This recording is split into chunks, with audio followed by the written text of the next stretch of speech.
Hey there, everybody, and welcome outdoors on a chilly day here in Charleston. And thank you for joining us whenever you might be watching. My name is Killian McClatchy. Joining me, as always, Anna Whitty, and we've got a guest this week coming a long ways from home, Gabby Naniseni. Thank you for joining us. And like I said, a long way from home. You're from Hawaii. What's this weather like? Well, you're all bundled up here. How do you handle the cold? Not a big fan. Right now, I think I checked right before I came to see the weather back home in my hometown, and it was like 80 degrees. So not a big cold person. Well, what led you to CSU then? How'd you end up playing volleyball here? So my junior year, I believe, I was sending out emails, and I have family in Georgia, so I knew I kind of wanted to be closer to any family that I could be on the states, because I didn't have any other family anywhere else other than Hawaii and some other small places. But I had emailed them, the old coaches here. At that time, it was just LG and Mooberry, and they came to watch me play in Florida, and I just so happened to have been staying, I think, an extra week or so with my family for vacation in Disney World and Universal and all of that, and I had a few visits, and they had reached out to me asking me to come visit, so it kind of worked out perfectly. And then when I came here, it was just a great fit. I didn't get to meet any of the players. I think Ashley Holweger was supposed to come do a visit for me, but it was such a last-minute trip that plans fell through. But I was with Mooberry and LG, and I got to meet a lot of the staff here, and it was just a great fit for me. Was that something, did you always kind of know that you wanted to leave the islands for school, or was it kind of just okay, wherever the best fit is? I definitely knew that I wanted to leave home for college and all of that, because I just wanted to experience something different, because it's such a small place, and I love home, but I knew that I wanted to just see a little bit more of what was out there. Aside from volleyball and wanting to move a little bit away from home, what else were you looking for in a school? I knew that, I'm from a really small place, and I knew that academically and just socially, a smaller school would just be better for me, and I felt a little less overwhelming, and I knew I didn't want to be somewhere that was drastically experiencing seasons. Right. And I thought I did want snow, but being in this weather, I know I would not like snow. And talking to all my friends who are at schools that are constantly snowing, I don't think any of us really enjoy it that much. But yeah, that's just a little bit. To talk a little bit about volleyball, and so you're a sophomore this upcoming season. So how did you think that your first year on campus, transitioning from high school to college, different skill level, how did everything go, do you think? So I'm actually a redshirt freshman on the court, technically. Okay. I came in, I tore my ACL and MCL my senior year around January or February, I believe. And then I was, I believe, 3 months post-op when I got to campus last summer. So I came in and I didn't play at all. I was just rehabbing and everything, and I was redshirting. But I think that, I honestly do believe that kind of helped with my transition to college, because it was a little less overwhelming. It wasn't such a intense, not need to play, but I had no real job on the court. I was here more as a teammate, and as I helped take stats, but it was a lot of fun, and it was just a really good time to kind of, I believe, meet the girls and get to know the coaches and know the staff on campus. And it was a little less overwhelming to have all of training with school and all of that, and being so far away from home. I'm a 6-hour time difference away from my family, so it does get kind of tough sometimes.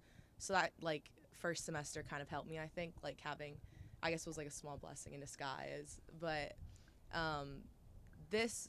so spring was when I actually started to get on the court, and right when I was starting to actually jump and be full play, because I'm an outside hitter, we actually went home for spring break, and then COVID happened. So it wasn't, my journey back from recovery has been a little bit rocky, but I'm back playing now, and it's been really fun. So it's been nice to be back and just actually playing. Wow, it sounds like you had a great mindset. I feel like a lot of student athletes, can get a little, maybe not depressed, but sad when they don't get to play in their first year and they're far from home. But that's cool that you had a really good approach to it. So obviously you just said COVID hit. What did you do after that? What has been your experience this summer, and how have you been training to prepare for when you guys get to be back on the court? Mm-hmm. So when COVID hit, this is actually kind of funny, but my roommates last year were Rachel Fegler, Paige Rager, and Emma Minnick, and they're all on the volleyball team. We were all freshmen, or sophomores now, I guess, together. And we were leaving for spring break, and I remember Feg was like crying. She was like, I'm gonna miss you guys. And me and Emma were like, we're gonna see you in a week. Like, it is not a big deal. Like, we're gonna go see our family. It's gonna be really nice reset. And then like the week ended and we're like, okay, I guess we're not coming back to campus. And then fast forward, what was it, like 4 or 5 months that we ended up coming back. But during that time, so Hawaii has like, I think even now has completely shut down everything. So like, you can't even really go to the beaches right now unless it's like just direct family, I think. And even that, I believe it's 2 people from a household can go at the same time.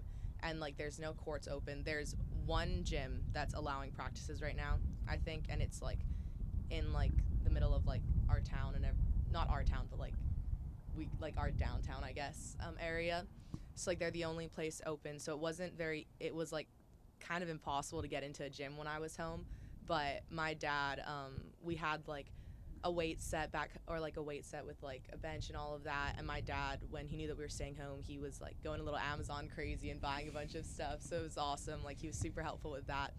And it kind of turned into, I have a little sister who's 15 now, and she's also a volleyball player. And she hasn't been able to practice at all with like her school team or her club team since COVID hit. So it was like something that like our family just kind of turned into, like, me and my sister just trained all the time, and my dad trained with us a lot. My mom would come work out with us. It was a fun little like family thing. And I have a old speed coach back home, Kenny Patton, and he's incredible. And he was running online Zoom workouts. So he's a speed and agility coach, and he was running online Zoom workouts, and they were awesome. So I had a lot of little like outlets that I was working out with because I couldn't get into a gym, but I did what I could. Yeah. I mean, that's really all you can do. Yeah. You mentioned with your knee injury, what was that rehab like for you? Was that like your first major injury that you've ever had? So, I mean, I've had like, I feel like every athlete just kind of has injuries here and there, and like they always get hurt. And I had like knee problems beforehand, and it was definitely my fault for not listening when doctors said to stay off of it as much. But I had a pretty serious tear throughout my ACL and MCL, and an MCL normally heals itself, which I didn't know. But the way I tore mine, it was a clean rip off the bone, so I had to have that reattached too. But it was tough. It wasn't like, okay, so I tore it and I had to wait a little over a month to actually get surgery to try to build up some muscle. And then I was on crutches for a really long time, and it was not very fun. And I think I got off of crutches and out of a brace like the day before prom, my senior prom. So it was actually really funny. Like, it worked out and all of that. But Lydia's incredible. So I had Lydia here helping me out with my rehab. And then I had at home too, Pro is where I go to do my rehab, and it's an incredible team of people there too.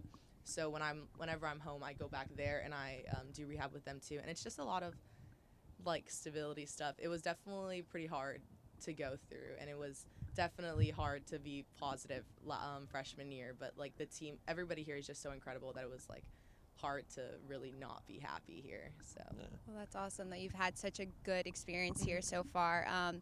And we spoke with LG a few weeks ago about kind of how you guys have been practicing and preparing for your season, but I'd love to hear from your perspective maybe how the team's preparing and how you guys are staying like together during these times where you're not really supposed to be together. How are you bonding?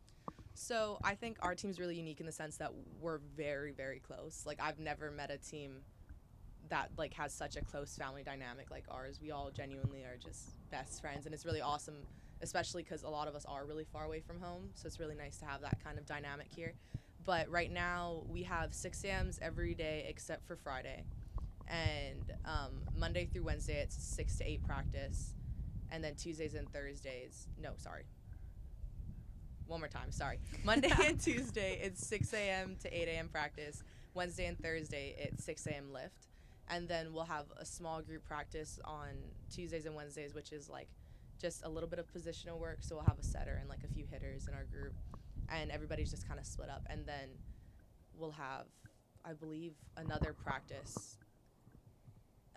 It's like 2-hour practices like twice a day on most days. And I think Monday and Friday are the only days that it's just one practice. But it's been good. We've had a few setbacks. We have a few girls out right now from concussion, back injury, foot injury. I don't and so we're kind of, and we already have a bit of a low roster, so it's a little bit difficult not playing 6-on-6, but we're still getting a lot of touches in. And Fatch always says we're going to lead the conference in touches, and I definitely think we're leading the conference in touches right now, but it's been great. It's going back to when you were in high school, growing up in Hawaii and playing out there.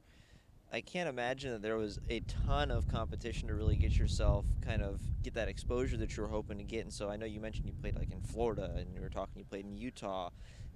What was that like in high school, traveling all over the country to play the sport that you love playing? So actually, Hawaii is actually a really big athletic, like, city. I don't know what to call it. State. We actually have a lot of, like, pretty major athletes come out of Hawaii, and I was, like, blessed enough to play for an incredible club team, and I had most of my teammates, I believe, went on to play at pretty big schools, but it was hard. Like, there were, how do I want to say this? Sorry. So just that, like, it was hard to beat. It wasn't a lack of competition, I'd say, in Hawaii, but it was more like exposure. Yeah, definitely. And there were a few times where we would have coaches come down. We had a combine that coaches would put together for us every year, and a lot of coaches would come to that, and it was like 2 days, I believe, of just playing and drills and just playing, and a bunch of coaches would be there, and you get to talk to them. But my club team, I believe, traveled 3 times a year, which is pretty tough because it's a lot of money traveling from Hawaii, and also it was a lot of school that we had to miss. But it was always a great trip. I think we've gone, like, all over the place. We went to Utah a lot, Florida, Missouri. I think we went Missouri and Kentucky. We went my senior year. I missed both of those trips. I missed the Kentucky trip, and I went on my crutches and in my brace to the Missouri trip because I didn't want to miss both of my senior trips. But it was definitely kind of stressful, I believe, recruiting, because I knew that I didn't have the same exposure as a lot of the girls, like, on the States, who could see the coaches often and all that. But I think it kind of just set, like, a bigger, like, fire, and, like, I can definitely talk for, like, me and a lot of my teammates and just girls I know back home to, like, really perform when we were at tournaments. But it was a great experience every single time. It was awesome seeing all the coaches and, like, all the college coaches there, and it was definitely, like, way bigger of tournaments than we're used to at home. So it was always crazy, like, going through the convention centers and being like, there are just so many people here. But yeah, it was always a lot of fun. Well, academically, you kind of shared a little bit about your plans for once you graduate, but what are you studying here, and kind of tell us about those plans that you have. I'm a psychology major, and I kind of thought I have a plan, kind of don't know what I'm doing with it, but I do know that, like, for the most part, I do think I want to go into therapy, and I do think I have, like, a calling and a passion for children with disabilities, and I do think that's probably the route that I will want to take with that. But I think right now I'm still trying to just trying to get through school now and then figure out what I'm going to do from there. Is it something, obviously you got a little bit of time to think about it, not to put you on the spot, but do you want to stay here in the States, or would you want to go back to Hawaii and, kind of start your life post-college there? I think about this a lot, but I definitely know that, like, where I think, like, I'll probably, like, set up, like, home and all of that, and, like, hopefully, like, if I get married and, like, have kids, where I'd probably end up, it would be back home. And I do think that, like, being far away from home, I do want to be home for, like, grad school and whatever else I do with that. But there's just a lot of opportunities here. Mm-hmm. And I always say, too, when I talk to, like, some of my teammates, it would be really sad that, like, I would just leave after, like, these 4 or 5 years with my redshirt year, that I would just leave and, like, see you guys once every, like, 5 years. So that's definitely, like, a little bit of a factor, too. But I do think I'll stay in the States for a little bit, probably a little bit closer to the West Coast. But fair. I would probably, like, end of the road, I'll probably be back home. That's, like, the hardest part about going away for college, is, like, most of the people who go to your college are from that area. So, but this is a 2-part question. Okay. First part is, what is it like growing up in Hawaii? I've never visited it. I've heard so many people are just, like, big into surf and being at the beach. Also, what are some similarities between Charleston, being a beach town, and Hawaii? So growing up in Hawaii, it's incredible. I love it. I love my home so much. And it is very different from the rest of the states. Like it's just we're a very big cultural place, and like Hawaiian is like its own complete culture, and like Hawaii, like during the little Bucks answer thing we did during quarantine, we were like, what's your fun fact? And like Hawaii is the only state in America that has 2 official languages, because Hawaiian's its own language. And I'm Tongan, which is a form of Polynesian, which is kind of like what it all falls under. And I'm Japanese too, and like a lot of Asian culture is really big back home too. But it's just a very like, I think that's probably the biggest thing, is that it's a very, like Hawaii's very cultural, and like it's very different from here in that sense, because it's just not like, I think the culture's not as big. But it's like, it's incredible. You'll never go somewhere where you feel like just more like welcomed, and it's just so like everything is just a big family, and like it's so small that we all either know each other, or you're related to someone, or someone you know is related to that person. But I think like a big similarity between Charleston is that like the people back home are incredibly nice, and the people here are just really nice too, which was another thing I was really looking forward to. And with like the surf, the beaches are definitely different. Like it's definitely like different sand and like different water, because I'm pretty sure this is the Atlantic Ocean. We're in the Pacific Ocean. I wanted to make sure that was right. Yeah, confirm before we got. Yeah, that is correct. Yeah, but so the water is different. Like the beaches are different, but it's like it's different in a pretty cool way too. Like the sand is very different than back home, and like you guys have like the piers and all of that, and like we don't have that at home, so that's pretty cool too.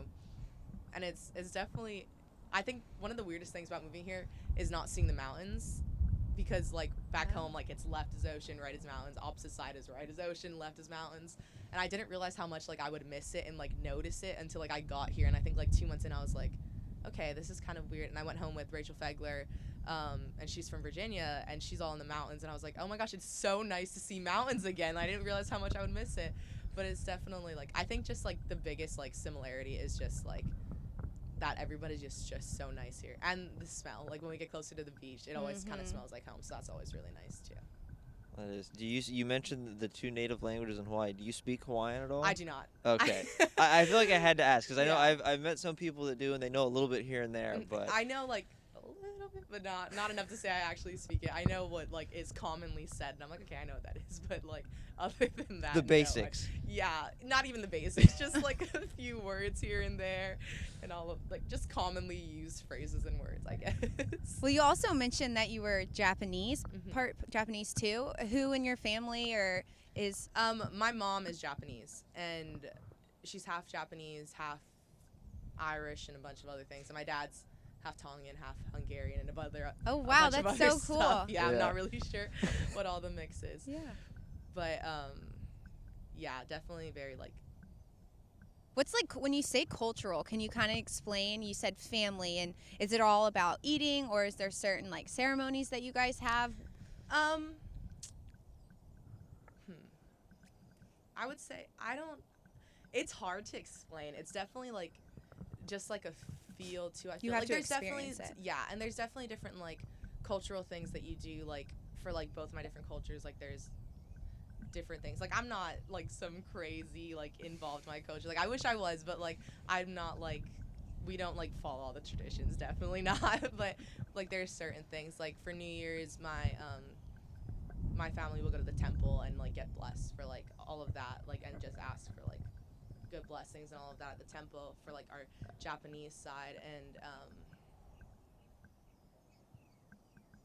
I mean I don't even know how to explain it without like I mean I could show you pictures, but even then it's kind of hard. It doesn't do it justice. Yeah. And like even just like like with Hawaii, or like Hawaii having 2 different languages, even now I might be wrong on this, so I don't know how many people from Hawaii are going to see this, so I'll probably be okay with it. But so we also have Pidgin, which is like a language back home, and it's really just kind of broken like sloppy English. So even that's like kind of like a cultural thing. Like the people talk very different back home, and like you hear people talking a bunch of different like languages, and like even like the Polynesian languages, I can't like if someone's talking like Tongan and Samoan and someone's talking Hawaiian, I could not tell you what was being, like, who was talking what, other than if it was my dad, and I'd be like, okay, we're Tongan, I know you're talking Tongan, but even then, I'm just kind of like, I don't know, but it is definitely just kind of like, it's just like a feel, and like the things you see, I guess, like, I don't even know how to explain it. I'm sorry, I'm doing a terrible job of explaining it, but yeah, it's just, it's different, but you'd have to see it. We just have to visit. Yeah, yeah, that's what what I'm you're getting. saying. I'll take you Okay. around, yeah. That's what I'm Please. getting at. We just have to go. I would love that. Yeah. It sounds beautiful. So you growing up in Hawaii, I feel like that's for everybody in the United States. I mean, maybe even the world. It's like, oh, I want to go on vacation. I want to go to Hawaii. Where did you want to go on vacation when you were growing up? Like, where's that one place you're like, yeah, that's where I want to go to vacation? So my family's big Disneyland people. Like, we love Disney. My dad's, like, favorite place in the world is Disneyland. So we went, oh gosh, like almost every year, I think, when we were younger. And my senior year, we did Christmas in Disney, and it was like our last big family trip before, like, I was supposed to go to college. And it's always, we love it. But I don't know, like, in the States, there's nowhere that I'm like, or I guess like New York too, and like the bigger cities. But I don't know. And then, like, I mean, obviously, like, Europe and, like, places that aren't in America, but there's nowhere that I was always like, oh, my gosh, I need to go there. Like, that would be incredible. I mean, it is always incredible whenever I go to new places, but, like, how people are like, Hawaii's on my bucket list. Like, I don't really have anywhere in, like, the States, I guess, that is, like, on my bucket list to see. Okay. I was going to say, I just always find it fascinating. I was kind of hoping you were going to say, like, oh, yeah, I want to visit, like, Wyoming or something like that. Or, like, something just completely opposite. I don't know where the states are. My teammates can tell you, LG and Fatch always tease me. I don't really know where anything is. I get really confused by everything, but yeah. Do you know where you are right now? Yes, I do. Okay, that's a good positive that's step. all I need to know right now. Well, did you travel last season because of your injury? Yes, I did. Was there any schools in particular that you really enjoyed traveling to and seeing? Even with the schools, half the time I was like, I don't know where You we don't are. know, Right? And I was like, wait, we're in North Carolina or South Carolina? They're like, no, we're in North Carolina. I'm like, okay. But we actually went to, oh gosh, during Hurricane last year, we ended up going as a team to Greenville, North Greenville. And I remember we went downtown. I think it must have been downtown Greenville. South Carolina or North Carolina? South Carolina. Okay. Yeah. Maybe. Probably. I don't know. I'm pretty sure it was South Carolina. But whatever our, like, sister school is or something like that, North Greenville University or something. But we went, like, downtown Greenville, I believe, or just, like, one of their, like, places, and there was, like, this little waterfall and, like, these big, like, weird, interesting buildings. And I thought it was so cool. Like, we didn't necessarily go there for vacation. Volleyball. Yeah. Like, I see what you're That's one thing. You called it a hurricane? Hurricane. I've never heard of that. I heard it. I wasn't sure if that's actually what I heard when the or not. hurricane hit and we went on vacation. Did you make that up? No. Oh, someone else I would read love it. to take credit for it, but I think that's what the team called it, and I was like, okay, hurricane. Okay. But that's where we went during the hurricane, I guess, and it was really cool. And it was actually, the school we stayed at was 3 of my best friends actually go to school in North Carolina, and they play in the conference that North Greenville was in. So when I was there, they were like, that sounds really familiar. And then I remember when their schools went to go play North Greenville, they posted pictures, and I was like, wait, no, that's the school I was at. And they're like, really? And I was like, yeah, that's, like, really weird. Small world that we both would have ended up at there at one point. But yeah, it was kind of funny. That's so funny. That's awesome. Well, I've got one more for you, and just, we know the spring's coming up. Things are going to get crazy. Things are going to get hectic. What are you most looking forward to about, getting volleyball back underway and getting back out on the floor? I'm just excited to play again. I mean, I haven't played since January of my senior year. Yeah. So I'm really excited to just be back in, like, the gym, and, like, I know it'll probably be a very different environment, but even just, like, a playing environment and all of that. And I'm excited for all the athletes to get their seasons, because it sucked pretty bad not being able to play. Yeah. And, like, it's pretty terrible for, like, all of our freshmen. Like, they came in and they haven't had a season yet either, and, like, all of their fun things for their senior year were probably canceled too. So I'm just really excited, like, that they're going to get to experience this, and, like, that we're even going to have a season this year. So I'm just super grateful for that. Yeah, we're hoping that happens, and that from here on out there's smooth sailing. Yes. Hopefully. Because it's been a wild ride. But Gabby, thank you so much for coming on the show Thank you for today. having It was me. great chatting with you, hearing more about Hawaii. I love when people come from just different places. Yeah, that was really fun. Thank you. Thank It you. really is. We'll have to. I feel like one of these times we're gonna have to sit down with one of those U.S. map games on the internet, and I want to see. I want to see what your score is. Gosh. Did you take geography in high school? I did not take geography in high school. I think it was like an offer class my senior year that some of my friends took, but I didn't take it. Probably should have though. All right. Well, guess what? It's coming. We're I gonna know. work. We're gonna work it out. We're gonna work it out. Yes. We're gonna sit you down. We're gonna figure it out. Okay. All right. Well, thank you so much for joining us. This was awesome, and it's finally starting to warm up a little bit now. The sun's Yeah, it back out. is. So, yeah, I want to thank you for joining us, and thank you all for joining us on Buccaneer Insider this week.